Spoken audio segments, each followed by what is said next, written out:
This video I'm going to show you how to perform a thoracic mobilization and then also a manipulation. We know that thoracic mobilizations and manipulations can have an effect on neck pain as well as scapular pain and upper extremity functional use. So what we're going to do here is have the patient lying in prone. I'm going to take my hands in this position, go on both sides here of her vertebrae. I ask Lizzie to take a deep breath in. Then as she lets out, I just push in, just kind of sink with her. I may wiggle a little bit there.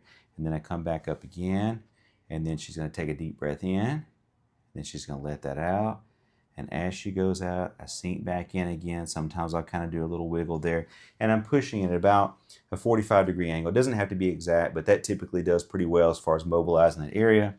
Another way that you can mobilize, you can kind of go in a cross-arm technique here on both sides. And I'm just pushing straight down, almost like in a P to A with that. I may kind of spring a little bit there, a little bit of bouncing. That's okay. Good stretch, just to stretch that area.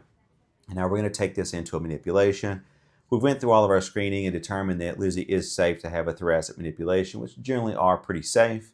So what we're going to do here is she's going to take a deep breath in. And then as she lets out, we're going to take all that slack up from that grade 4 there.